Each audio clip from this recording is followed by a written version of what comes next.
अमीर व्यापारी को अपने पुराने घर में छिपी एक महिला और बच्चे मिले। उसने क्या किया? रोहन मेहरा ने 15 साल से अधिक समय से वीरान पड़ी अपनी संपत्ति के जंग लगे गेट को देखकर एक गहरी सांस ली। 42 साल की उम्र में यह व्यवसायी गुड़गांव के सबसे अमीर लोगों में से एक बन गया था। लेकिन उत्तर प्रदेश के भीतरी इलाके में यह साधारण सा घर उसके गरीब बचपन की उन सभी यादों का प्रतीक था जिन्हें वह भुलाना चाहता था। अब उसे अपनी संपत्ति को दोगुना करने का वादा करने वाली एक बड़ी रियल एस्टेट परियोजना के लिए इस जमीन को बेचने की जरूरत थी। दरवाजे पर जो महिला दिखाई दी वह स्पष्ट रूप से डरी हुई थी और अपने पीछे एक बच्चे को छिपाने की कोशिश कर रही थी। रोहन ने उसके फीके गुलाबी सलवार कमीज और जिस सुरक्षात्मक तरीके से उसने छोटे बच्चे को अपनी बाहों में पकड़ रखा था उस पर ध्यान दिया, जबकि एक छोटी लड़की उसकी गंदी स्कर्ट पकड़े हुए थी। जब उसे एहसास हुआ कि वे पकड़े गए हैं तो वह अपनी भूरी आंखों में घबराहट नहीं छिपा सकी। प्लीज साहब, मैं समझा सकती हूं, उस महिला ने कांपती हुई आवाज में कहा। तुम लोग यहां कैसे घुसे? रोहन ने पूछा, उस घर की स्थिति का अवलोकन करते हुए शांत रहने की कोशिश कर रहा था जो खाली होना चाहिए था। महिला ने अपनी गोद में बच्चे को और कसकर गले लगाते हुए अपना सिर झुका लिया। मैं प्रिया, यह घर सालों से वीरान लग रहा था। हमारे पास जाने के लिए और कोई जगह नहीं थी। रोहन ने उसके पार देखा और महसूस किया कि जो बैठक कभी धूल और मकड़ी के जालों से ढकी रहती थी अब उसमें जीवन के संकेत थे। एक अस्थायी रस्सी पर कपड़े सूख रहे थे, कुछ रसोई के बर्तन एक पुरानी मेज पर रखे थे और एक पतला गद्दा फर्श पर बिछा हुआ था। रसोई से साधारण खाना पकाने की महक आ रही थी। तुम लोग यहाँ कितने समय से रह रहे हो? उसने अभी भी स्थिति को समझने की कोशिश करते हुए पूछा। 3 महीने, प्रिया ने उत्तर दिया। उसकी आवाज लगभग एक फुसफुसाहट थी। उसकी गोद में लड़का 3 साल से अधिक का नहीं होगा, जिसके काले बाल और बड़ी आंखें थीं जो रोहन को जिज्ञासा से देख रही थीं। छोटी लड़की लगभग 6 साल की लग रही थी। वह अभी भी अपनी बहन के पीछे छिपी हुई थी, उसे शक से देख रही थी। सुनो, मैं समझता हूं कि तुम्हें रहने के लिए जगह चाहिए, लेकिन यह संपत्ति बिकने वाली है, रोहन ने कठोर लेकिन क्रूर नहीं लगने की कोशिश करते हुए कहा। तुम यहां नहीं रह सकते। प्रिया ने एक पल के लिए अपनी आंखें बंद कर लीं, जैसे साहस जुटा रही हो। आप मालिक हैं, है ना? मैं हमेशा से जानती थी कि एक दिन कोई आएगा, बस मुझे यह उम्मीद नहीं थी कि यह इतनी जल्दी होगा। तुम्हें कैसे पता चला? पड़ोसियों ने बताया कि यह घर उत्तर प्रदेश के एक परिवार का था कि उसका बेटा अमीर हो गया है और कभी वापस नहीं आया। रोहन ने अपने सीने में एक जकड़न महसूस की। यह सच था कि वह जितनी जल्दी हो सके इस जगह से भाग गया था। एक गरीब बचपन की यादें, उसकी मां ने उसके पिता द्वारा उन्हें छोड़ने के बाद अकेले उसका पालन पोषण करने के लिए संघर्ष किया। इसी घर में भूख और ठंड ऐसी चीजें थीं जिन्हें वह अतीत में दफन करना पसंद करता था। ठीक है, अब मैं वापस आ गया हूं, उसने अपने इरादे से अधिक ठंडा कहा। प्रिया अभी भी बच्चे को गोद में लिए हुए आगे बढ़ी।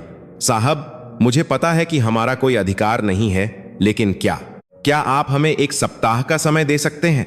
बस 1 सप्ताह, ताकि मैं कोई और जगह ढूंढ सकूं। 1 सप्ताह, रोहन हिचकिचाया।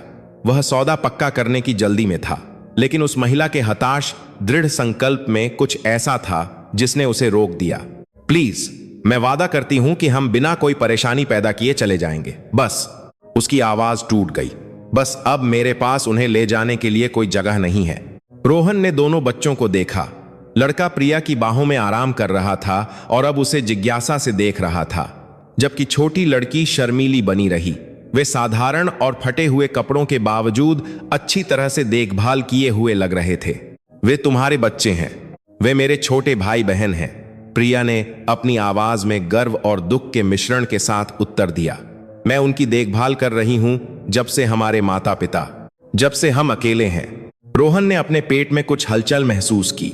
इस स्थिति में कुछ ऐसा था जो उन यादों को कुरेद रहा था जिन्हें उसने कसकर बंद रखने की कोशिश की थी। ठीक है, उसने अंत में कहा, 1 सप्ताह, लेकिन उसके बाद तुम्हें जाना होगा।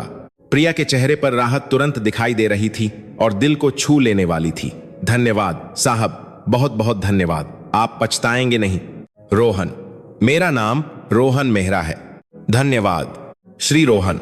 जाने के लिए मुड़ने से पहले उसने घर और दरवाजे पर खड़ी 3 आकृतियों पर आखिरी नजर डाली।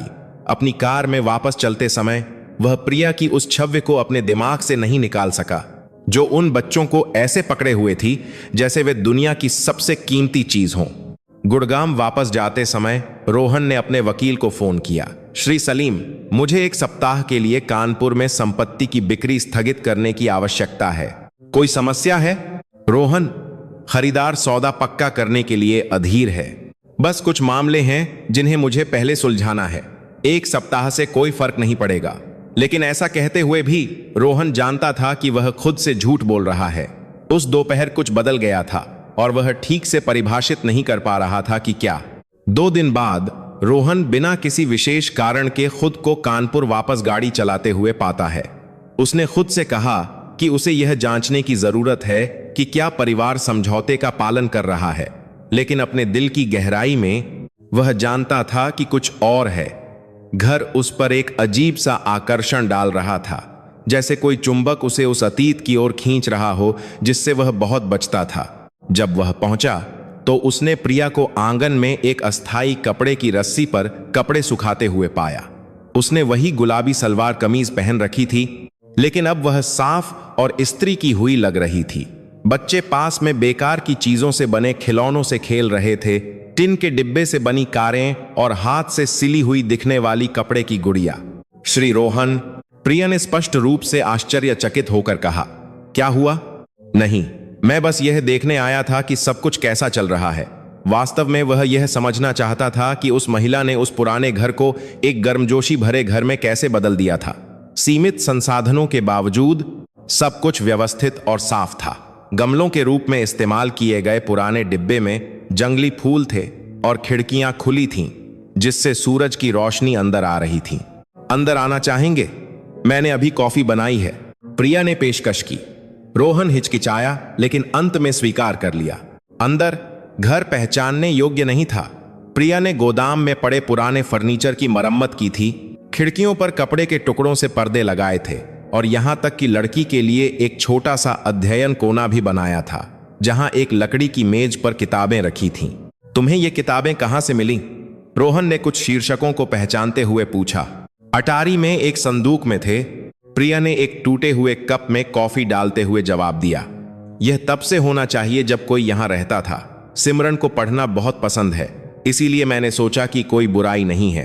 रोहन ने एक किताब उठाई। यह रस्किन बॉन्ड की द ब्लू अम्ब्रेला थी, जो उसे उसके 8वें जन्मदिन पर उपहार में दी गई थी। उसकी मां ने इसे खरीदने के लिए महीनों तक बचत की थी। पहले पन्ने पर अभी भी उसकी बचपन की लिखावट थी। रोहन मेहरा, कक्षा 2। यह किताब मेरी है, वह खुद से अधिक बुदबुदाया। माफ करना। प्रिया चिंतित लग रही थी। मुझे नहीं पता था। सिमरन, यहां आओ। छोटी लड़की शर्म से दिखाई दी, अभी भी रोहन पर शक कर रही थी। सिमरन, ये किताबें श्री रोहन की हैं, जब वह छोटे थे। तुम्हें उन्हें वापस करना होगा। नहीं, रोहन ने जल्दी से कहा। कोई जरूरत नहीं है, वह उन्हें रख सकती है। सिमरन की आंखें चमक उठीं। सच में? साहब, बिल्कुल। और बस रोहन बुलाओ। प्रिया पहली बार मुस्कुराई जब से वह उसे जानता था। सिमरन खुद पढ़ना सीख रही है, मैं उसे जितना हो सके सिखाती हूं। लेकिन तुम स्कूल नहीं जाती? मैं 4वीं कक्षा तक स्कूल गई थी। मेरे माता पिता की मृत्यु के बाद मुझे अपने छोटे भाई बहनों की देखभाल के लिए काम करना पड़ा। रोहन प्रिया को देखते हुए बोला। उसके व्यवहार में एक गरिमा थी जो उसके साधारण कपड़ों के विपरीत थी। उसने दया नहीं मांगी, केवल तथ्यों को समझाया। और अब तुम क्या काम करती हो? सिलाई। रात में जब वे सो जाते हैं तो मैं शहर की एक दुकान के लिए कपड़े सिलती हूं। बहुत ज्यादा नहीं, लेकिन बुनियादी जरूरतों के लिए पर्याप्त है। रोहन ने बैठक के कोने में एक पुरानी सिलाई मशीन पर ध्यान दिया, जो जूते के बक्सों में व्यवस्थित कपड़े और धागे से घिरी हुई थी। यह एक व्यक्ति के लिए बहुत काम है, उसने टिप्पणी की। हम संभाल लेते हैं। प्रिया ने बस इतना ही जवाब दिया। हम हमेशा संभाल लेते हैं। छोटा लड़का, जिसे प्रिया ने ऋषभ के रूप में पेश किया था, जिज्ञासा से रोहन के पास आया। बिना किसी डर के उसने उस आदमी को टिन के डिब्बे से बनी अपनी कार दी। मेरे साथ खेलो। रोहन ने खुरदुरे खिलौने को देखा और फिर बच्चे की विश्वास से भरी आंखों को देखा। सालों हो गए थे जब कोई बच्चा उसके पास इतने स्वाभाविक रूप से आया था। एक कार्यकारी के रूप में अपने जीवन में उसने लगभग कभी भी परिवारों के साथ बातचीत नहीं की थी। मैं खेलने में अच्छा नहीं हूं, उसने स्वीकार किया। आसान है, ऋषभ ने फर्श पर बैठकर अपनी कार चलाते हुए कहा। Vroom vroom. लगभग अनजाने में रोहन ने खुद को बैठक के तख्त फर्श पर बैठकर 3 साल के बच्चे के साथ टिन के डिब्बे की कार को धक्का देते हुए पाया। प्रिया उन्हें रसोई से एक हल्की मुस्कान के साथ देख रही थी। तुम लोगों की उम्र क्या है? रोहन ने सिमरन से पूछा, जो शर्म से पास आ गई थी। मैं 7 साल की हूं, ऋषभ 3 साल का है और प्रिया दीदी 27 साल की है, लेकिन थकी होने के कारण बड़ी दिखती है। लड़की ने बच्चों की विशिष्ट ईमानदारी के साथ जवाब दिया। प्रिया थोड़ी शर्मा गई। सिमरन, लेकिन यह सच है, लड़की ने जोर देकर कहा। दीदी पूरी रात जागकर सिलाई करती है। रोहन ने प्रिया को और ध्यान से देखा। अब जब सिमरन ने इसका उल्लेख किया था तो उसने उसकी आंखों के नीचे हल्के काले घेरे, काम से खुरदरे हाथ देखे। जिस तरह से वह चलती थी, जैसे वह अपने कंधों पर एक अदृश्य बोझ उठाए हुए हो। तुम लोग ठीक से खाते हो? उसने बिना सोचे समझे पूछा। बिल्कुल, प्रिया ने थोड़ा रक्षात्मक होकर जवाब दिया। मैं उनकी अच्छी देखभाल करती हूं। मेरा वह मतलब नहीं था। मात्र टेंस्कोटी चै। हमें दान नहीं चाहिए श्री रोहन, उसने और दृढ़ता से कहा। हमें केवल एक अस्थायी छत चाहिए। उस जवाब ने उसे चौंका दिया। वास्तव में इसने उसे सकारात्मक रूप से चौंका दिया। अपने व्यापार की दुनिया में वह ऐसे लोगों से आदी था जो हमेशा उससे कुछ चाहते थे। प्रिया अलग थी। माफ करना, मेरा इरादा अपमान करने का नहीं था। अपमान नहीं हुआ, उसने अपना स्वर नरम किया। बस मैंने सीखा है कि किसी को अपनी गरिमा बनाए रखनी चाहिए, है ना, चाहे स्थिति कुछ भी हो। ऋषभ ने रोहन की पैंट का सिरा खींचा। रोहन अंकल, कल फिर आना। उस सवाल ने रोहन को चौंका दिया। सालों से किसी ने उसे अंकल नहीं कहा था। मुझे नहीं पता। मैं चाहता हूं कि अंकल फिर से आएं, ऋषभ ने बच्चों की निश्चल ईमानदारी से कहा। रोहन ने अपने सीने में एक अजीब सी गर्माहट महसूस की, जो उसने बहुत समय से महसूस नहीं की थी। जब वह उस दोपहर घर से निकला तो वह अपने साथ दरवाजे पर 2 बच्चों के साथ हाथ हिलाती प्रिया की छवि ले गया, और सालों में पहली बार वह कल का इंतजार कर रहा था। अगली सुबह रोहन ने 2 बैठकें रद्द कर दी और फिर से कानपुर चला गया। इस बार वह रास्ते में एक दुकान से खरीदे कुछ खिलौने ले गया। बहुत महंगे नहीं, बस सिमरन के लिए कुछ रंग भरने वाली किताबें और रंगीन पेंसिल, और ऋषभ के लिए एक खिलौना ट्रक। जब प्रिया ने दरवाजा खोला और उपहार देखे तो उसका भाव बंद हो गया। श्री रोहन, मैंने कहा था कि यह दान नहीं है, यह घर की अच्छी देखभाल करने के लिए धन्यवाद है। उसने उसे बीच में ही रोक दिया। यह एक झूठ था, लेकिन एक अच्छा झूठ जिसने प्रिया को उसकी स्वाभिमान को ठेस पहुंचाए बिना स्वीकार करने की अनुमति दी। बच्चे बहुत खुश होंगे, उसने अंत में मुस्कुराते हुए कहा, और वास्तव में वे खुश थे। सिमरन ने किताबों को ऐसे गले लगाया जैसे वे कोई खजाना हो, और ऋषभ तुरंत ट्रक से खेलने लगा, जिससे पूरे घर में इंजन की आवाज गूंजने लगी। आपको यह करने की जरूरत नहीं थी, प्रिया ने धीरे से कहा जब वे बच्चों को खेलते हुए देख रहे थे। मैं यह करना चाहता था, रोहन ने जवाब दिया, और उसे एहसास हुआ कि वह ईमानदार था। वे घर के बरामदे में बैठे सिमरन को, ऋषभ को नई रंगीन पेंसिलों से चित्र बनाना सिखाते हुए देख रहे थे। दोपहर के सूरज ने एक सुनहरी रोशनी पैदा की, जिसने सब कुछ और अधिक सुंदर और शांतिपूर्ण बना दिया। क्या मैं कुछ पूछ सकता हूं? रोहन ने कुछ देर की चुप्पी के बाद कहा। जरूर। यहां क्यों? तुम लोगों ने यह घर क्यों चुना? प्रिया एक पल के लिए चुप रही, जैसे यह तय कर रही हो कि कितना बताना है। गांव में एक मां थी जिसने इस घर के बारे में बताया था। उसने कहा कि यह घर सालों से खाली था, लेकिन पहले यह एक ऐसी जगह थी जहां अच्छी चीजें होती थीं, कि घर की मालकिन किसी भी जरूरतमंद की मदद करती थी।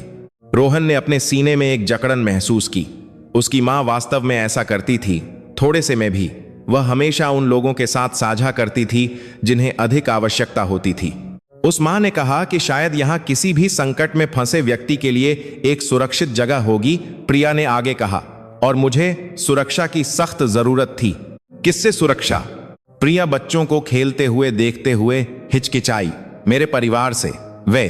वे मुझे कर्ज चुकाने के लिए एक ऐसे आदमी से शादी करने के लिए मजबूर करना चाहते थे जिसे मैं नहीं जानती थी।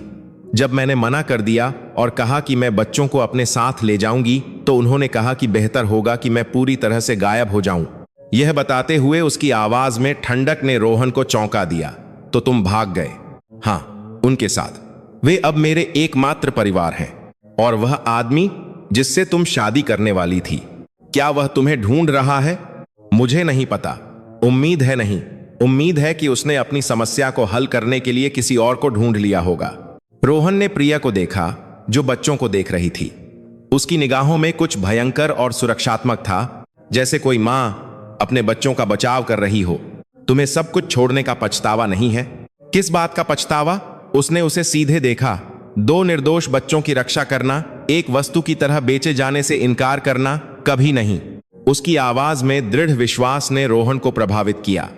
वह ऐसे अधिकारियों को जानता था जिनके पास इस युवा महिला में देखे गए दृढ़ संकल्प का आधा भी नहीं था। क्या होगा अगर मैं तुम्हारे लिए शहर में एक बेहतर नौकरी ढूंढ दूं? प्रिया ने उसे शक से देखा। क्यों?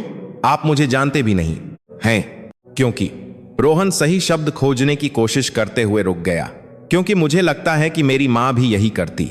उस जवाब ने प्रिया को संतुष्ट कर दिया। आपकी मां जो यहां रहती थी? हां, उनका 5 साल पहले निधन हो गया। वह एक बहुत अच्छी इंसान थी। और आप यहां कभी वापस क्यों नहीं आए? सवाल सीधा था, बिना किसी लाग लपेट के। रोहन ने उसकी ईमानदारी की सराहना की। क्योंकि यह जगह मुझे उन चीजों की याद दिलाती है जिन्हें मैं भूलना चाहता था। गरीबी, कठिनाई, अपने जीवन पर कोई नियंत्रण न होने की भावना। और अब रोहन ने चारों ओर देखा। घर उसमें जीवन के साथ अलग महसूस हुआ। बच्चे हंस रहे थे। प्रिया कपड़े तह करते हुए गुनगुना रही थी। रसोई से घर के बने खाने की महक। अब मुझे नहीं पता, यह अलग लगता है। उस रात रोहन सवालों के जवाब से ज्यादा सवालों के साथ घर से निकला। अगले दिन कार्यालय जाने के बजाय वह कानपुर लौट आया। और अगले दिन भी अनजाने में उसने एक दिनचर्या बना ली थी। प्रिया को दिया गया 1 सप्ताह लगभग समाप्त हो गया था। लेकिन रोहन उस परिवार को बाहर निकालने की कल्पना नहीं कर सकता था। हर गुजरते दिन के साथ वह उनकी कहानियों, उनके दैनिक संघर्षों, एक दूसरे की देखभाल करने के तरीके से और अधिक जुड़ता गया। 5वें दिन उसे एक फोन आया जिसने सब कुछ बदल दिया। श्री रोहन, यह प्रिया की आवाज थी, जो गांव के एक सार्वजनिक फोन से फोन कर रही थी। मुझे आपसे बात करनी है, यह जरूरी है। रोहन ने अपना पेट कस लिया। क्या हुआ? उसने मुझे ढूंढ लिया है। वह आदमी जिससे मेरा परिवार मेरी शादी करवाना चाहता था, वह यहां गांव में है। हमारे बारे में पूछ रहा है। रोहन हिचकिचाया नहीं। घर के अंदर रहो, सब कुछ बंद कर लो, मैं अभी वहां आ रहा हूं। प्रिया को जानने के बाद पहली बार रोहन ने गति सीमा से अधिक गाड़ी चलाई। जब वह घर पहुंचा तो उसने बैठक में 3 लोगों को इकट्ठा पाया, जो स्पष्ट रूप से डरे हुए थे। प्रिया ने ऋषभ को अपनी गोद में बिठा रखा था, जबकि सिमरन उसकी स्कर्ट पकड़े हुए थी। वह आज यहां आया था, प्रिया ने कहा। जैसे ही रोहन अंदर आया, दरवाजा खटखटाया, मेरा नाम चिल्लाया, कहा कि मैं चाहे या न चाहे वापस आऊंगा। उसे कैसे पता चला कि तुम लोग यहां हो? किसी पड़ोसी ने बता दिया होगा। गांव का नाम भी यही है ना? खबर जल्दी फैलती है।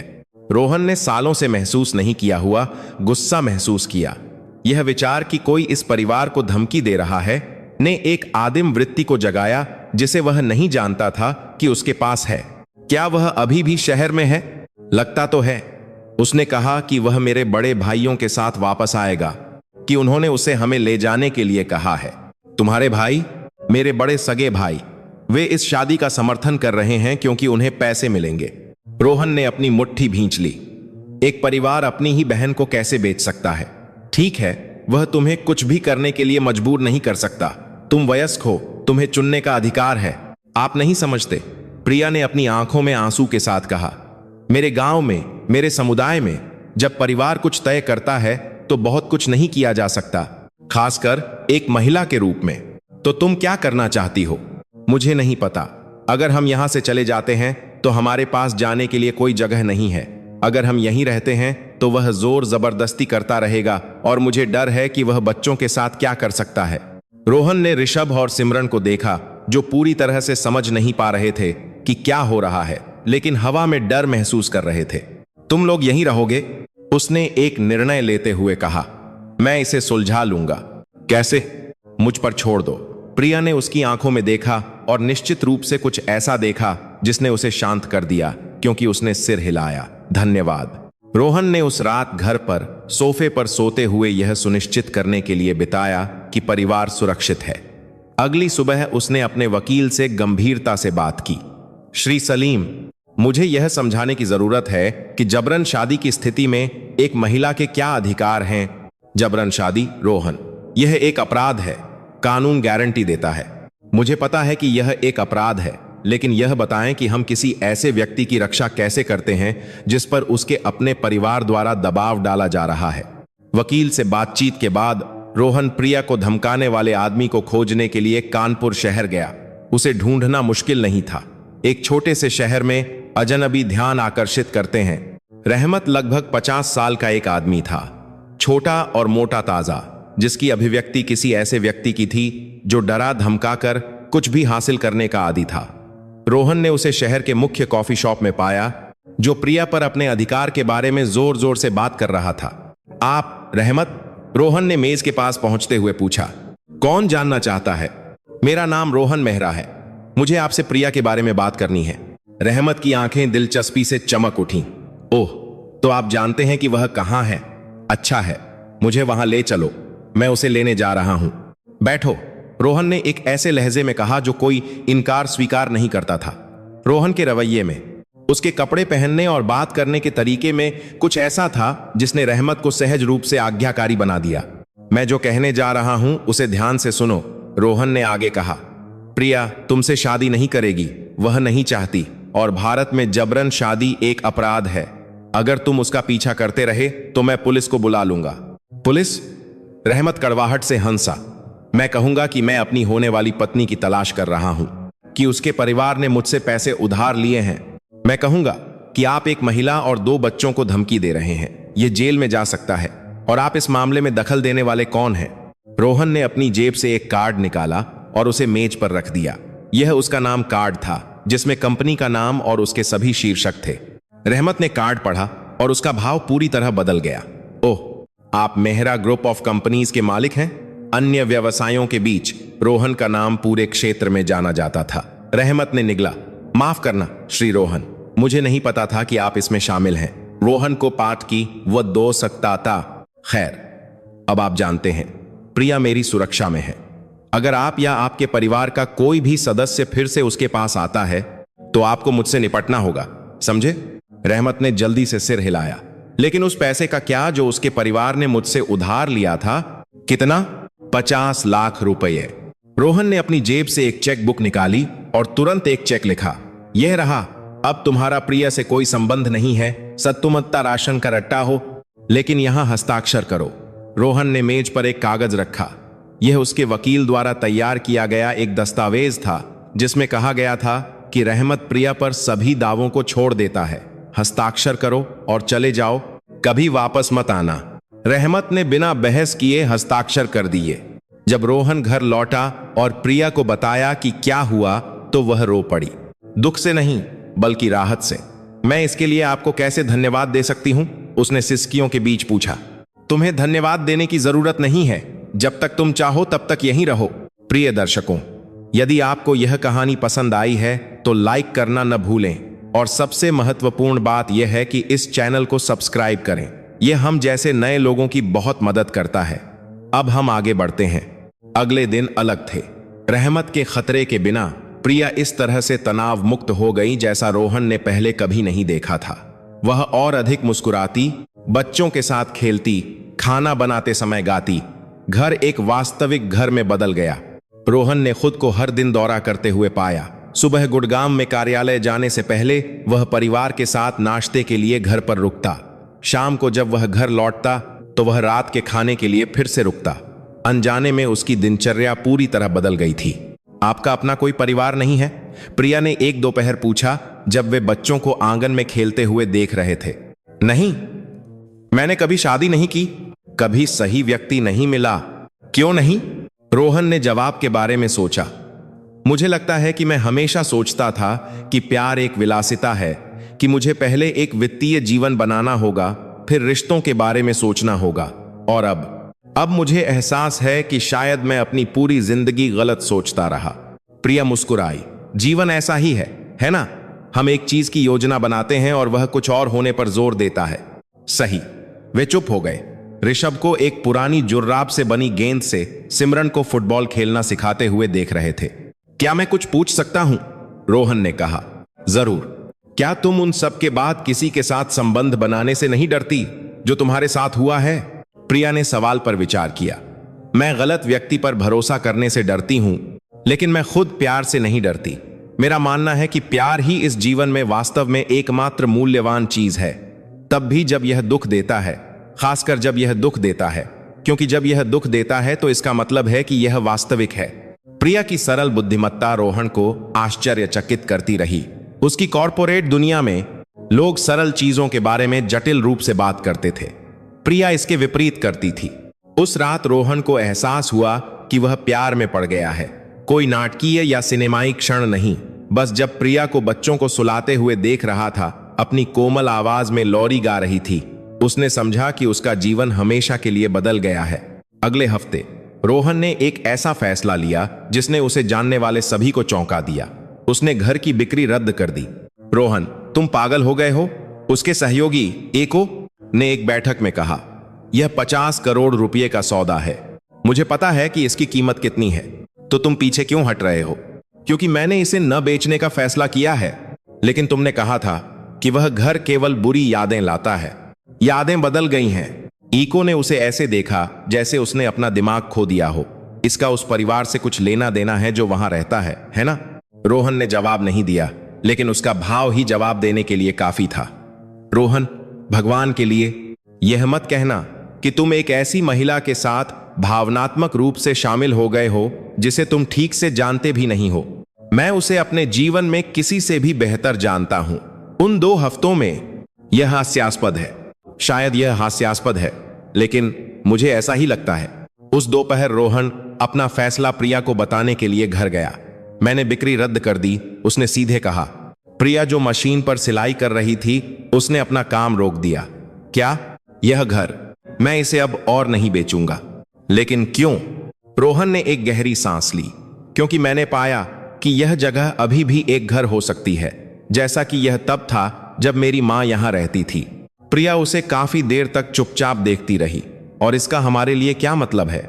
इसका मतलब है कि अगर तुम चाहो तो रह सकते हो, जब तक तुम चाहो। रोहन, मुझे नहीं पता कि क्या कहना है। तुम्हें अभी कुछ कहने की जरूरत नहीं है, बस इसके बारे में सोचो। ठीक है। प्रिया ने सिर हिलाया, अभी भी खबर को पचा रही थी। उस रात बच्चों के सो जाने के बाद उसने और रोहन ने घर के बरामदे में लंबी बातचीत की। उन्होंने सपनों, डर के बारे में बात की कि कैसे कभी कभी जीवन हमें उन रास्तों पर ले जाता है जिनकी हमने कभी कल्पना भी नहीं की थी। मुझे डर लग रहा है, प्रिया ने स्वीकार किया। किस बात का डर? डर है कि मैं सपना देख रही हूं। डर है कि एक दिन जागूंगी और पाऊंगी कि यह सब मेरी तरफ से केवल हताशा थी। यह हताशा नहीं है, रोहन ने कहा। मैं भी इसे महसूस कर रहा हूं। यह संबंध, यह गंभीर है। यह केवल हमारे लिए दया नहीं है। प्रिया, मेरी आंखों में देखो। वह उसकी ओर मुड़ा। यह दया नहीं है, यह, मुझे नहीं पता कि इसे क्या कहते हैं। मैं बस इतना जानता हूं कि मैंने ऐसा कुछ कभी महसूस नहीं किया। वे पहली बार वहां चूमे, उस घर के बरामदे में जहां रोहन बड़ा हुआ था, उन सितारों के नीचे जिन्हें उसकी मां उसे दिखाती थी जब वह छोटा था। अगले महीने शुद्ध खोज के थे। रोहन ने सीखा कि एक वास्तविक परिवार होने का क्या मतलब है, न केवल दायित्व या जिम्मेदारी, बल्कि घर आने और उन लोगों द्वारा स्वागत किए जाने का सच्चा आनंद जो उसकी परवाह करते हैं। ऋषभ ने उसे स्वाभाविक रूप से पापा कहना शुरू कर दिया, बिना किसी के सुझाव के। सिमरन, जो अधिक शांत थी, को अधिक समय लगा, लेकिन अंत में वह भी उसके प्रति खुल गई। प्रिया एक ऐसे फूल की तरह खिल गई जिसने आखिरकार बढ़ने के लिए सही मिट्टी पा ली। रोहन ने घर का पूरी तरह से नवीनीकरण किया, लेकिन सावधानी से इसके सार को बनाए रखा। उसने रसोई का आधुनिकीकरण किया, छत की मरम्मत की, दीवारों को रंगा, लेकिन उन विवरणों को बनाए रखा जो उस जगह को चरित्र देते थे। उसने प्रत्येक बच्चे के लिए एक कमरा बनाया और पुराने गोदाम को प्रिया के लिए एक सिलाई कार्यशाला में बदल दिया। तुम्हें अब उस दुकान के लिए सिलाई करने की जरूरत नहीं है, उसने एक सुबह कहा। तुम अपना काम कर सकती हो, जो चीजें तुम्हें पसंद हैं उन्हें बना सकती हो। मुझे काम करना पसंद है रोहन, मैं निर्भर नहीं रहना चाहती। मैं तुम्हें निर्भर बनाने की बात नहीं कर रहा हूं, मैं तुम्हें उस काम को करने की स्वतंत्रता देने की बात कर रहा हूं जो तुम्हें पसंद है। और इस तरह प्रिया ने अपना खुद का व्यवसाय शुरू किया, क्षेत्र की महिलाओं के लिए ऑर्डर पर कपड़े सिलना। कुछ ही समय में उसके पास उससे अधिक ऑर्डर थे जितना वह संभाल सकती थी। उन व्यस्त दिनों में से एक में उन्हें एक अप्रत्याशित यात्रा मिली। रोहन ऋषभ के साथ आंगन में खेल रहा था जब उसने प्रिया को अंदर से चिल्लाते हुए सुना। वह घर में भागा और प्रिया को दरवाजे पर खड़ा पाया, जो दरवाजे के सामने खड़े लगभग 40 साल के एक आदमी को घूर रही थी। वह कौन है? रोहन ने धीरे से पूछा। मेरा भाई रमेश। वह आदमी स्पष्ट रूप से असहज होकर पास आया। प्रिया, क्या मैं अंदर आ सकता हूं? मुझे तुमसे बात करनी है। किस बारे में? प्रिया की आवाज तनावपूर्ण थी। परिवार के बारे में, जो हुआ उसके बारे में। रोहन एक सूक्ष्म सुरक्षात्मक भाव में प्रिया के बगल में खड़ा हो गया। यह मेरा घर है, प्रिया ने कहा। अगर तुम बात करना चाहते हो तो यहीं करो, उसके सामने। रमेश ने रोहन को देखा, स्पष्ट रूप से यह समझने की कोशिश कर रहा था कि वह कौन है। ठीक है, उसने अंत में कहा, मैं माफी मांगने आया हूं। हमने जो किया उसके लिए माफी चाहता हूं। जबरन शादी के बारे में, तुम्हें घर से निकालने के बारे में। हम कर्ज के कारण हताश थे, लेकिन यह जो हमने किया उसे सही नहीं ठहराता। प्रिया चुप रही, अपने भाई के शब्दों को पचा रही थी। और अब तुम यहां क्यों आए हो? क्योंकि मैंने सुना है कि तुम ठीक हो, कि तुम्हें कोई ऐसा मिल गया है जो तुमसे प्यार करता है, कि बच्चों की अच्छी देखभाल हो रही है। और मुझे एहसास हुआ कि हमने लालच के कारण अपने परिवार के सबसे अच्छे व्यक्ति को खो दिया। तुम सही हो, प्रिया ने बिना किसी द्वेष के कहा। तुम लोगों ने वास्तव में खो दिया। मुझे पता है कि मुझे माफी मांगने का कोई अधिकार नहीं है, लेकिन मैं चाहता हूं कि तुम जानो कि मुझे हर दिन पछतावा होता है और कर्ज का भुगतान हो गया है। वह आदमी जिससे तुम शादी करने वाली थी, किसी ने उसका भुगतान कर दिया और वह पीछे हट गया। अब हम सही तरीके से एक नई शुरुआत करने की कोशिश कर रहे हैं। प्रिया ने रोहन को देखा, जिसने एक सूक्ष्म भाव किया जो यह दर्शाता था कि निर्णय उसका है। आने और यह कहने के लिए धन्यवाद, उसने अंत में कहा। इसका कुछ मतलब है, लेकिन मैं जो हुआ उसे बस ऐसे ही नहीं भूल सकती। मैं समझता हूं, शायद किसी दिन हम फिर से बात कर सकते हैं, लेकिन आज नहीं। रमेश ने सिर हिलाया, उन बच्चों को हाथ हिलाया जो खिड़की से सब कुछ देख रहे थे, और फिर चला गया। तुम ठीक हो? रोहन ने उसके भाई के जाने के बाद पूछा। अजीब है, लेकिन मैं ठीक हूं। मुझे लगता है कि मैंने उन्हें बहुत पहले माफ कर दिया था, बस इसका एहसास नहीं था। और अब तुम कैसा महसूस कर रही हो? मुक्त, वास्तव में मुक्त। उस रात रोहन ने प्रिया को प्रपोज किया, कुछ योजनाबद्ध नहीं। रात के खाने के बाद एक साथ बर्तन धोते समय शब्द उसके मुंह से ऐसे ही निकल गए। मुझसे शादी करोगी? उसने अचानक कहा। प्रिया ने लगभग वह प्लेट गिरा दी जिसे वह सुखा रही थी। क्या? मुझसे शादी करोगी? तुम, मैं, बच्चे, हम एक वास्तविक परिवार बन जाएंगे। मुझे पता है कि यह जल्दी है, मुझे पता है कि तुम सोच रही होगी कि यह जल्दबाजी है, लेकिन मैं अपने जीवन में किसी भी चीज के बारे में इतना निश्चित कभी नहीं रहा। प्रिया ने रसोई का कपड़ा मेज पर रखा और उसकी ओर मुड़ी। तुम्हें यकीन है कि जब जुनून खत्म हो जाएगा तो तुम्हें पछतावा नहीं होगा? प्रिया, जो मैं तुम्हारे लिए महसूस करता हूं वह केवल जुनून नहीं है। यह मेरी आत्मा के दूसरे आधे हिस्से को खोजने जैसा है, जैसे अंत में इस दुनिया में होने का कोई मतलब है। और बच्चे पहले से ही मेरे दिल में मेरे बच्चे हैं। मैं उन्हें आधिकारिक तौर पर गोद लेना चाहता हूं, उन्हें मेरा उपनाम देना चाहता हूं, हमेशा के लिए उनकी देखभाल करना चाहता हूं। प्रिया रोने लगी, लेकिन वे खुशी के आंसू थे। हाँ, उसने फुसफुसाया, हाँ, मैं तुमसे शादी करना चाहती हूं। शादी साधारण लेकिन उत्तम थी। उन्होंने घर के आंगन में एक विवाह समारोह आयोजित किया, जिसे प्रिया ने अपने बगीचे में उगाए फूलों से सजाया था। ऋषभ सिमरन द्वारा कशीदाकारी किए गए एक तकिए पर अंगूठी वाहक बना। कुछ मेहमान, लेकिन हर कोई विशेष था। श्रीमती शर्मा, बूढ़ी पड़ोसी जिसने प्रिया को इस घर के बारे में बताया था, विवाह की गवाह बनी। वह पूरे समारोह में रोती रही, यह कहते हुए कि वह हमेशा से जानती थी कि इस घर में अच्छी चीजें होती हैं। विवाह समारोह के बाद रोहन ने आधिकारिक तौर पर ऋषभ और सिमरन को गोद ले लिया। जब विवाह अधिकारी ने पूछा कि क्या वे अपना उपनाम मेहरा में बदलना चाहते हैं, तो सिमरन ने बिना किसी हिचकिचाहट के जवाब दिया, हाँ श्रीमान, अब हम एक वास्तविक परिवार हैं। विवाहित जीवन उन दोनों के लिए अप्रत्याशित खुशियां और चुनौतियां लेकर आया। प्रिया को अधिक आर्थिक रूप से आरामदायक जीवन के लिए अभ्यस्त होना पड़ा, लेकिन हमेशा सादगी और उदारता के अपने सिद्धांतों को बनाए रखा। रोहन ने सीखा कि पिता होने का मतलब केवल वित्तीय सहायता देना नहीं है, बल्कि छोटे छोटे क्षणों में उपस्थित रहना, घर के कामों में मदद करना, खरोंच लगे घुटनों का इलाज करना, सोने से पहले कहानियां पढ़ना है। ऋषभ एक बहुत ही स्नेही और बहिर्मुखी बच्चा निकला। उसने जल्दी से नए जीवन के लिए खुद को ढाल लिया और हमेशा रोहन के साथ ऐसा व्यवहार किया जैसे वह उसका सगा पिता हो। सिमरन, जो अधिक अंतर्मुखी थी, को पूरी तरह से खुलने में अधिक समय लगा, लेकिन जब उसने ऐसा किया तो उसने किताबों के प्रति साझा प्रेम के आधार पर रोहन के साथ एक विशेष संबंध विकसित किया। प्रिया ने अपने सिलाई व्यवसाय का विकास किया और क्षेत्र में एक सम्मानित छोटी व्यवसायी बन गई। उसने कीमतें सस्ती रखीं और हमेशा जरूरतमंद परिवारों के लिए मुफ्त काम के लिए समय निकाला। उस उदाहरण का पालन करते हुए जो उसने रोहन की मां से सीखा था, बदला चुकाना महत्वपूर्ण है। उसने कहा, हमें दूसरा मौका मिला, दूसरों को भी इसका अधिकार है। रोहन को एक ऐसा बुलावा मिला जिसे वह कभी नहीं जानता था कि उसके पास है, पढ़ाना। उसने सिमरन को गणित पढ़ाना शुरू किया, फिर पड़ोस के अन्य बच्चों को। कुछ ही समय में उसने अपने ही घर में एक अनौपचारिक ट्यूशन सेंटर आयोजित किया। मेरी मां को गर्व होता, उसने एक दोपहर प्रिया से कहा। 5 बच्चों को रसोई की मेज पर अपना होमवर्क करते हुए देखकर उन्हें बहुत गर्व होता। प्रिया ने सहमति व्यक्त की। तुम उनकी याद का सम्मान कर रहे हो। साल बीतते गए, छोटी छोटी खुशियां और बड़े बड़े बदलाव लाते हुए वह घर जो कभी वीरान होने के लिए अभिशप्त था, जीवन और प्रेम का केंद्र बन गया।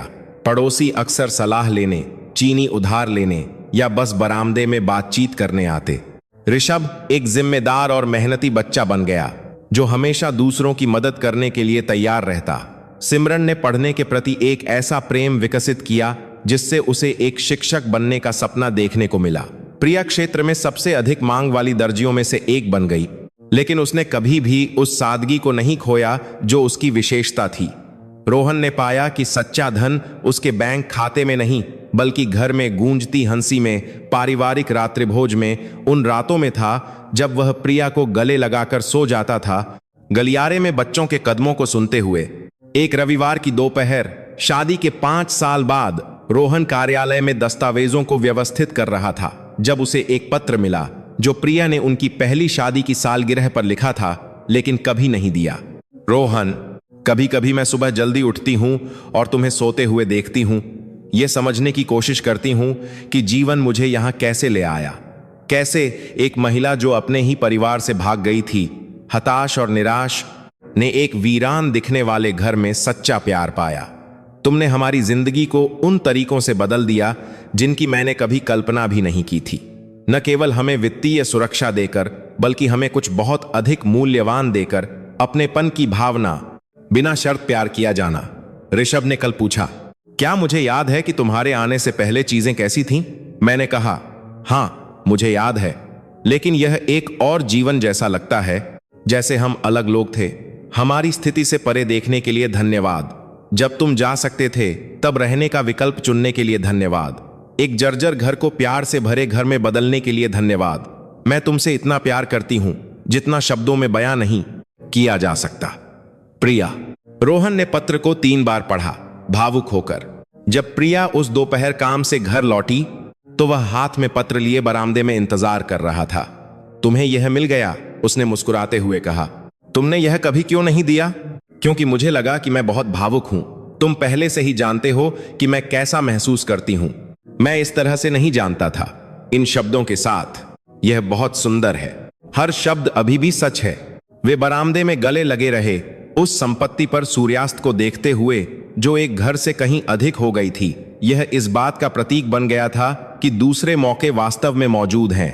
प्रिय दर्शकों, यदि आपको यह कहानी पसंद आई है तो लाइक करना न भूलें, और सबसे महत्वपूर्ण बात यह है कि इस चैनल को सब्सक्राइब करें। यह हम जैसे नए लोगों की बहुत मदद करता है। अब हम आगे बढ़ते हैं। शादी के 8 साल बाद, जब ऋषभ 11 साल का और सिमरन 14 साल की थी, मेहरा परिवार को एक अप्रत्याशित प्रस्ताव मिला।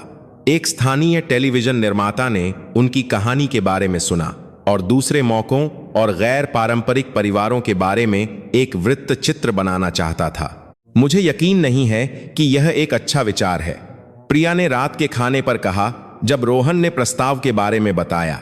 हमारी जिंदगी कोई शो नहीं है, लेकिन यह दूसरों को प्रेरित कर सकता है, सिमरन ने तर्क दिया, जो हमेशा सबसे विचारशील थी, यह दर्शाते हुए कि सभी कहानियों का अंत बुरा नहीं होना चाहिए। तुम लोगों की क्या राय है? रोहन ने ऋषभ से पूछा। मुझे लगता है कि हम दूसरे परिवारों की मदद कर सकते हैं जो हमारे साथ जो हुआ उससे गुजर रहे हैं, लड़के ने कहा। अपनी परिपक्वता से सभी को चौंका दिया। बहुत चर्चा के बाद उन्होंने इस शर्त पर स्वीकार करने का फैसला किया कि वृत्तचित्र की अंतिम सामग्री पर उनका पूरा नियंत्रण होगा। एक घर, एक परिवार 6 महीने बाद प्रसारित हुआ और इसका प्रभाव उनकी अपेक्षा से कहीं अधिक था। सैकड़ों लोगों ने अपनी कठिनाइयों और सफलताओं की कहानियां सुनाते हुए पत्र लिखे। एक विशेष पत्र ने प्रिया का ध्यान आकर्षित किया। एक 18 वर्षीय लड़की का जो गर्भवती थी और उसके परिवार ने उसे घर से निकाल दिया था क्योंकि उसने एक बड़े आदमी से शादी करने से इनकार कर दिया था। क्या हम उसकी मदद कर सकते हैं? प्रिया ने सुझाव दिया। जब तक वह स्थिर नहीं हो जाती तब तक वह यहां रह सकती है। रोहन ने प्रिया को प्रशंसा से देखा। वर्षों की सुरक्षा और स्थिरता के बाद भी वह पहले दूसरों की मदद करने के बारे में सोचती थी। तुम्हें यकीन है यह एक बड़ी जिम्मेदारी है? मुझे यकीन है। क्या हमारा परिवार इसी तरह से शुरू नहीं हुआ? किसी ने जरूरतमंद को आश्रय देने की पेशकश की और इस तरह देवी 18 साल की और 6 महीने की गर्भवती अतिथि कक्ष में चली गई, जिसे उन्होंने विशेष रूप से ऐसी स्थितियों के लिए तैयार किया था। घर एक बार फिर नई ऊर्जा, नई चुनौतियों, नई खुशियों से भर गया। देवी ने एक लड़की लक्ष्मी को जन्म दिया और अपनी पढ़ाई पूरी करने और करियर बनाने के दौरान 2 साल तक उस घर में रही। जब वह अंत में अपने घर चली गई तो उसने एक बड़ा परिवार छोड़ा जो हमेशा उसका समर्थन करेगा। हमारे घर का एक बुलावा है, रोहन ने एक रात देवी के जाने के बाद प्रिया से कहा। उन लोगों को आकर्षित करना जिन्हें एक नई शुरुआत की जरूरत है, जैसे तुम्हारी मां करती थी, प्रिया ने जवाब दिया। परंपरा जारी है और वास्तव में यह जारी रहा। अगले वर्षों में मेहरा परिवार के घर ने अस्थायी रूप से एक बूढ़ी दादी को आश्रय दिया जिसने आग में अपना घर खो दिया था। एक युवक जो अनाथालय प्रणाली से बाहर आया था, एक अकेली मां जो एक अपमानजनक रिश्ते से भाग रही थी। हर कोई जो वहां से गुजरा उसने अपनी छाप छोड़ी और यह विश्वास साथ ले गया कि दुनिया में अच्छे लोग हैं। ऋषभ ने अपनी कक्षा में सर्वश्रेष्ठ अंकों के साथ हाई स्कूल से स्नातक किया और इंजीनियरिंग की पढ़ाई के लिए छात्रवृत्ति प्राप्त की। अपने स्नातक भाषण में उन्होंने पसंद के परिवार और कैसे प्यार सब कुछ बदल सकता है के बारे में बात की। सिमरन ने एक शिक्षक के रूप में स्नातक किया और उस गांव के सरकारी स्कूल में पढ़ाने के लिए लौट आई जहां उसने कभी पढ़ाई की थी। उसने सीखने की कठिनाइयों वाले बच्चों में विशेषज्ञता हासिल की, हमेशा यह याद रखते हुए कि रोहन ने उसे घर की रसोई में धैर्यपूर्वक गणित कैसे सिखाया था। प्रिया एक सफल छोटी व्यवसाय बन गई, लेकिन उसने कभी भी अपना दृष्टिकोण नहीं खोया। उसने उन महिलाओं के लिए एक छोटा व्यवसाय क्षण कार्यक्रम बनाया जो अपना खुद का व्यवसाय शुरू करना चाहती थीं। हमेशा पैसे से अधिक की पेशकश करती थीं। सलाह, भावनात्मक समर्थन और यह विश्वास कि वे अकेली नहीं हैं। रोहन अपनी पत्नी के काम से प्रेरित होकर एक ऐसी नींव बनाई जो कमजोर परिवारों को अस्थायी आवास प्रदान करती थी। उसने क्षेत्र में कई संपत्तियां खरीदी और उन्हें संक्रमणकालीन घरों में बदल दिया, हमेशा उस मॉडल का पालन करते हुए जो उन्होंने घर पर विकसित किया था। न केवल एक आश्रय बल्कि लोगों को अपने जीवन को फिर से बनाने के लिए समग्र समर्थन। अपनी 10वीं शादी की सालगिरह पर उन्होंने उसी बरामदे में अपनी प्रतिज्ञाओं का नवीनीकरण किया जहां उन्होंने पहली बार चूमा था। इस बार और भी मेहमान थे, बहुत से लोग जिनके जीवन को उन्होंने वर्षों से छुआ था। श्रीमती शर्मा, जो अब 80 के दशक में थीं, फिर से गवाह बनी। अपने भाषण में उन्होंने कहा, मैं हमेशा से जानती थी कि यह घर खास है। रोहन की मां ने यह चमत्कार किए और अब वह और प्रिया उन्हें जारी रख रहे हैं। अलौकिक चमत्कार नहीं बल्कि मानव हृदय के चमत्कार। ऋषभ, जो अब 16 साल का और लगभग रोहन जितना लंबा था, ने एक भाषण दिया जिसने सभी को भावुक कर दिया। जब मैं छोटा था तो मुझे समझ नहीं आता था कि कुछ बच्चों के सगे माता पिता क्यों होते हैं और मेरे और सिमरन जैसे दूसरों के दिल के माता पिता होते हैं। अब मैं समझता हूं इससे कोई फर्क नहीं पड़ता कि एक परिवार कैसे बनता है, जो मायने रखता है वह है उसमें मौजूद प्यार। रोहन ने शायद मुझे जन्म नहीं दिया, लेकिन उसने मुझे पाला। प्रिया ने शायद मुझे गर्भ में नहीं रखा, लेकिन उसने मुझे जीवन दिया। इस परिवार ने मुझे सिखाया कि प्यार डीएनए के बारे में नहीं है, बल्कि पसंद के बारे में है, और मैं हर दिन तुम्हें चुनता हूं। उस रात सभी मेहमानों के चले जाने के बाद रोहन और प्रिया 10 साल से हर रात की तरह बरामदे में अकेले थे। कोई पछतावा? प्रिया ने मजाक में पूछा। बस एक, रोहन ने जवाब दिया। क्या? मुझे इस घर में बहुत पहले लौट आना चाहिए था। शायद तुम पहले तैयार नहीं थे, प्रिया ने धीरे से कहा। शायद तुम्हें हमें खोजने के लिए, तैयार होने के लिए वह सब कुछ जीना पड़ा जो तुमने जिया। शायद, रोहन ने विचार किया। कभी कभी मैं सोचता हूं कि मेरी मां जानती थी कि एक दिन मैं वापस आऊंगा, कि मैं यहां अपना परिवार पाऊंगा। वह जानती थी, प्रिया ने दृढ़ विश्वास के साथ कहा। माएं हमेशा ऐसी बातें जानती हैं। वे चुप हो गए। ग्रामीण इलाकों में रात की आवाजों को सुनते हुए घर के अंदर से परिचित आवाजें आ रही थीं। ऋषभ अपने कमरे में अपनी परियोजनाओं में व्यस्त था। सिमरन देर तक पढ़ रही थी। रसोई की घड़ी समय बता रही थी। प्रिया, हाँ, मुझे सिखाने के लिए धन्यवाद कि घर एक जगह नहीं है, घर वे लोग हैं जिनसे हम प्यार करते हैं। मुझे एक परिवार देने के लिए, इस घर को एक ऐसी जगह बनाने के लिए जहां चमत्कार होते हैं। चमत्कार हमेशा यहां थे, प्रिया ने कहा। तुम्हें बस उन्हें खोजने के लिए घर आना था। और इस तरह उस घर के बरामदे में जहां सब कुछ शुरू हुआ, पसंद के परिवार के प्यार से घिरे, रोहन और प्रिया ने अपनी कहानी लिखना जारी रखा। एक ऐसी कहानी जो यह साबित करती है कि कभी कभी सबसे अच्छी शुरुआत सबसे अप्रत्याशित अंत से पैदा होती है, और एक खाली घर दुनिया का सबसे प्यार भरा घर बन सकता है। वह संपत्ति जिसे रोहन ने लगभग बेच दिया था, एक नई पारिवारिक परंपरा का केंद्र बन गई। हर साल जिस दिन वे मिले, उन्होंने न केवल अपने प्यार का जश्न मनाने के लिए एक पार्टी आयोजित की, बल्कि इस विचार का भी कि जो कोई अप्रत्याशित को गले लगाने की हिम्मत करता है, उसके लिए दूसरे मौके वास्तव में मौजूद हैं। बच्चे यह जानते हुए बड़े हुए कि उन्हें बिना शर्त प्यार किया जाता है। उनके इतिहास के बावजूद नहीं, बल्कि उस इतिहास के कारण उन्होंने सीखा कि परिवार पूर्णता के बारे में नहीं है, बल्कि उपस्थिति के बारे में है। सब कुछ होने के बारे में नहीं, बल्कि सब कुछ देने के बारे में है। और रोहन, जिसने एक दिन सोचा था कि धन पैसे से मापा जाता है, ने पाया कि दुनिया का सबसे अमीर आदमी वह है जिसके पास एक प्यार करने वाला परिवार है, हंसी से भरा घर है, और यह विश्वास है कि चाहे कुछ भी हो, वह फिर कभी अकेला नहीं होगा। रोहन और प्रिया के बीच प्रेम कहानी उस शहर में एक किंवदंती बन गई, लेकिन उनके लिए यह हमेशा केवल वह जीवन था जिसे उन्होंने एक साथ बनाने के लिए चुना था। एक दिन में एक बार, बहुत सारे प्यार, धैर्य और इस अटूट विश्वास के साथ कि सबसे अच्छे चमत्कार वे हैं जिन्हें हम अपने हाथों और दिलों से बनाते हैं। साल बीतते गए और संकट में फंसे परिवारों की मदद करने की परंपरा और मजबूत होती गई। मेहरा परिवार का घर पूरे क्षेत्र में एक सुरक्षित बंदरगाह के रूप में प्रसिद्ध हो गया। एक ऐसी जगह जहां हताश लोग न केवल सुरक्षा बल्कि आशा भी पा सकते थे। प्रिया ने अपने जैसी ही स्थिति का सामना करने वाली महिलाओं के लिए एक विशेष कार्यक्रम विकसित किया। उसने न केवल अस्थायी आवास की पेशकश की, बल्कि व्यावसायिक प्रशिक्षण पाठ्यक्रम, मनोवैज्ञानिक सहायता और सबसे बढ़कर यह जीवित प्रमाण दिया कि जीवन को पूरी तरह से फिर से बनाना संभव है। यहां से गुजरने वाली हर महिला हमारी कहानी का एक टुकड़ा अपने साथ ले जाती है, प्रिया ने अपनी साप्ताहिक बैठक में कहा, और अपनी कहानी का एक टुकड़ा छोड़ जाती है।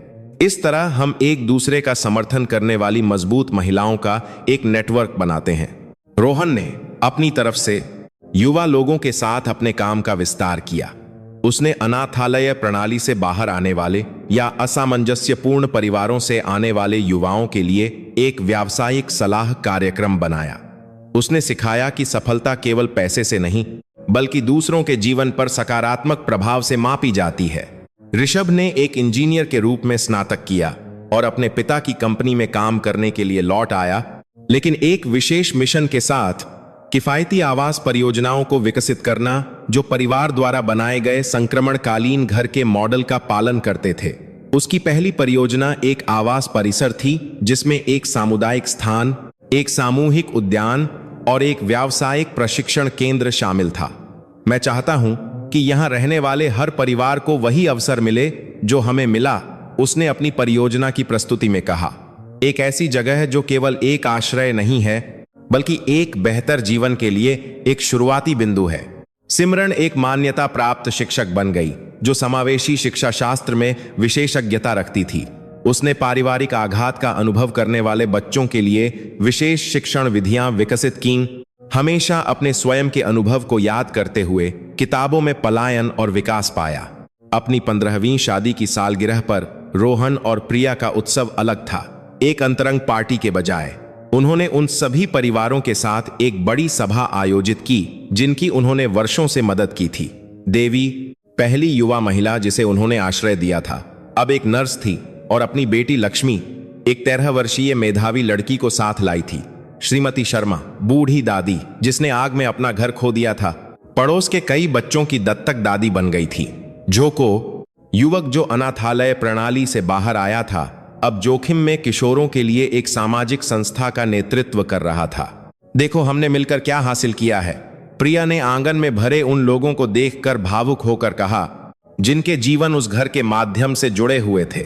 मेरी मां को बहुत गर्व होता। रोहन ने उस साधारण महिला को याद करते हुए बुदबुदाया जिसने उस जगह पर उदारता का पहला बीज बोया था। उत्सव के दौरान एक आश्चर्य ने सभी को भावुक कर दिया। रमेश, प्रिया का भाई, जो वर्षों पहले माफी मांगने आया था, अपने परिवार के साथ आया। पिछले कुछ वर्षों में उन्होंने धीरे धीरे अपने रिश्ते को फिर से बनाया था और वह अपने ही शहर में घरेलू हिंसा की स्थिति में महिलाओं के अधिकारों के पैरोकार बन गए थे।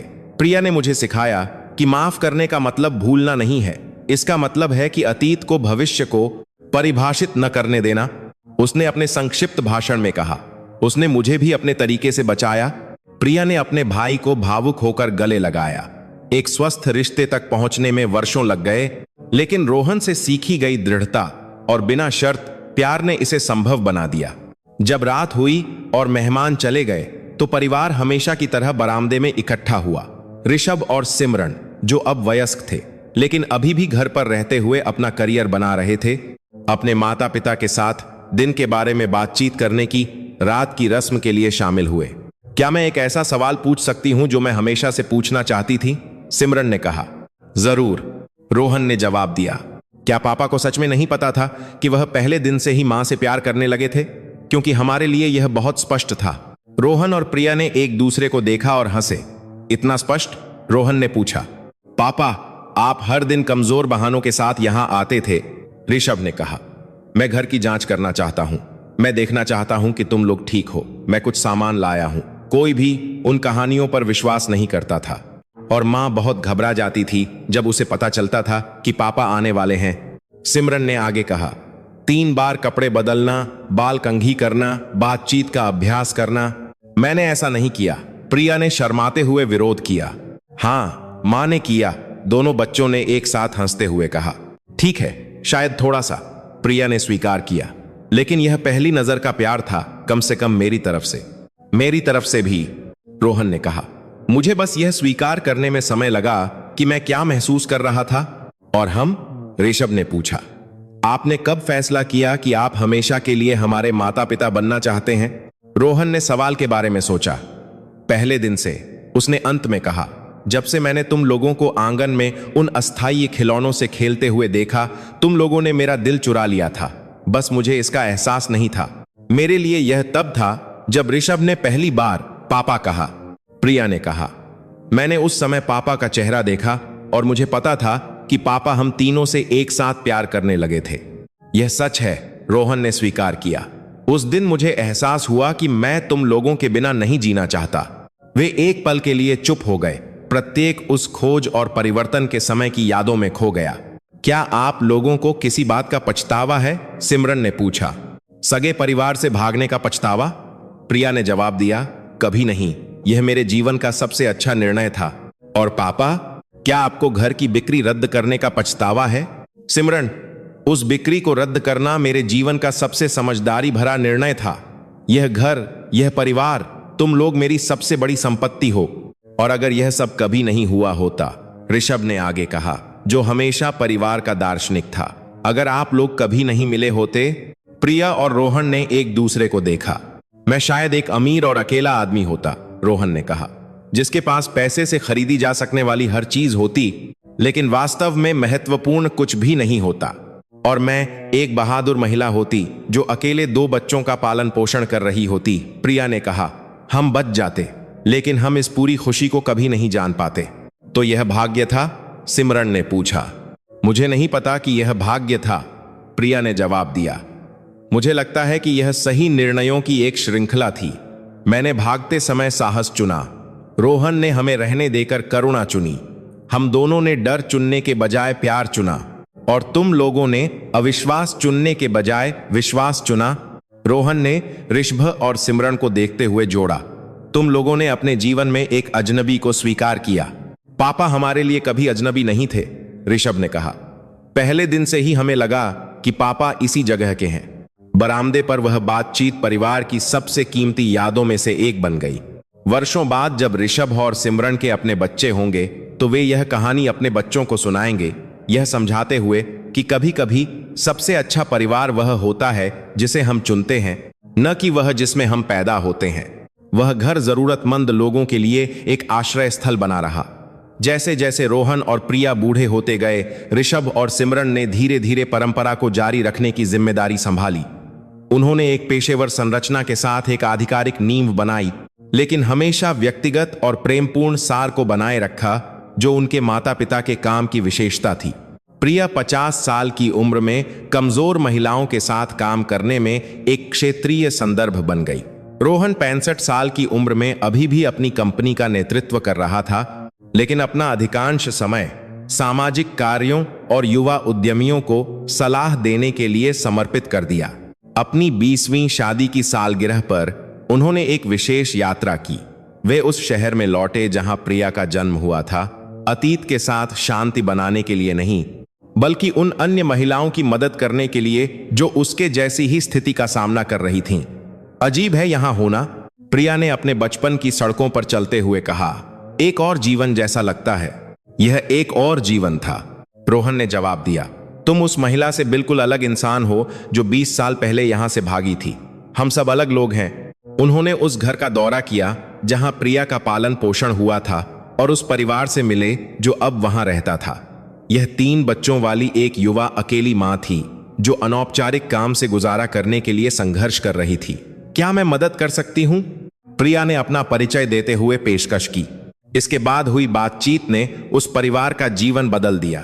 कुछ ही हफ्तों में युवा मां प्रिया के प्रशिक्षण कार्यक्रम में भाग ले रही थी, और उसके बच्चों को सिमरन द्वारा संचालित स्कूल में छात्रवृत्ति मिली। तुम्हें एहसास है कि तुम वही कर रही हो जो तुमने 20 साल पहले हमारे साथ किया था? रोहन ने घर वापसी की यात्रा पर टिप्पणी की। क्या? भौतिक सहायता से अधिक की पेशकश करना, आशा की पेशकश करना। मैंने तुमसे सीखा।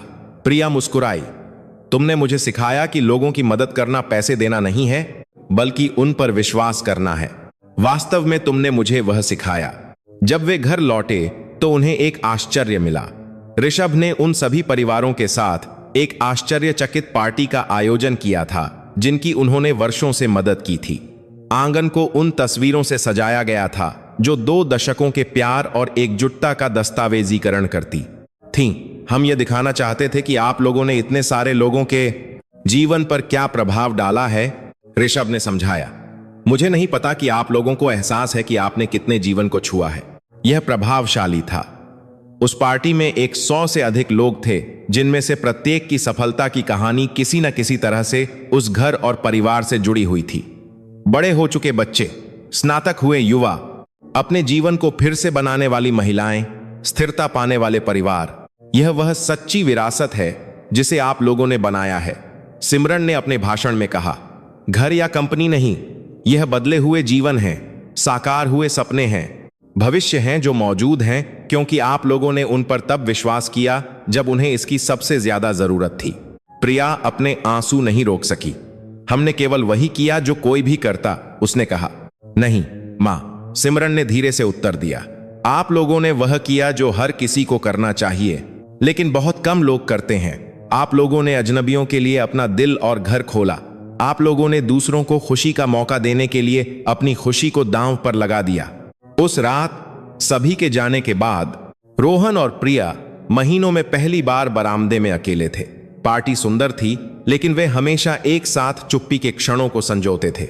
अगर मैं तुम्हें 20 साल की उम्र में जानता तो क्या तुम्हें लगता है कि हमारे बीच बात बनती? प्रिया ने अचानक पूछा। नहीं, रोहन ने ईमानदारी से जवाब दिया। 20 साल की उम्र में मैं बहुत महत्वाकांक्षी था, पैसा कमाने पर बहुत अधिक केंद्रित था। मैं तुम्हारी कीमत को पहचानना नहीं जानता, और मैं बहुत भोली थी। परिवार की राय पर बहुत अधिक निर्भर थी। मेरे पास वह साहस नहीं होता जो मैं चाहती थी उसके लिए लड़ने का। तो हम सही समय पर मिले, बिल्कुल सही समय पर, जब तुम वह आदमी बनने के लिए तैयार थे जिसकी मुझे जरूरत थी, और मैं वह महिला बनने के लिए तैयार थी जिसके तुम हकदार थे। क्या तुम्हें लगता है कि हम अभी भी खुश होते अगर हमारे पास लोगों की मदद करने का यह सारा मिशन नहीं होता? प्रिया ने सवाल के बारे में सोचा। मुझे लगता है हाँ, लेकिन यह एक छोटी, अधिक स्वार्थी खुशी होती।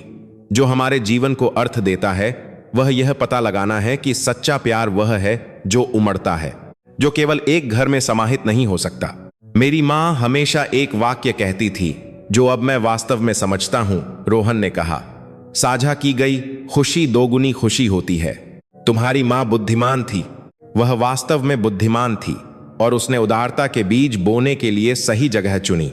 यह घर हमेशा खास रहा है। नहीं रोहन, यह घर उन लोगों के कारण खास बन गया जो इसमें रहते थे। पहले तुम्हारी मां, फिर हम। चमत्कार दीवारों में नहीं है, बल्कि उसमें पोषित प्यार में है। वे गले लगे रहे उन सितारों को देखते हुए जो उस संपत्ति पर चमक रहे थे जो एक घर से कहीं अधिक हो गई थी। यह इस बात का प्रतीक बन गया था कि चमत्कार तब होता है जब लोग डरने के बजाय प्यार करना चुनते हैं, जमा करने के बजाय देना चुनते हैं, बाहर करने के बजाय गले लगाना चुनते हैं। प्रिया, हाँ, अगर तुम अतीत में वापस जा सकती और हमारी कहानी से कुछ बदल सकती तो तुम क्या बदलती? प्रिया हिचकिचाई नहीं, कुछ भी नहीं, बिल्कुल कुछ भी नहीं। हर कठिनाई, हर आंसू, अनिश्चितता का हर पल हमें यहां ले आया। कुछ भी बदलने से हम ठीक इसी जीवन, ठीक इसी परिवार, ठीक इसी खुशी को न पाने का जोखिम उठाते। यहां तक कि बुरे हिस्से भी, जबरन शादी, पलायन, डर, विशेष रूप से बुरे हिस्से।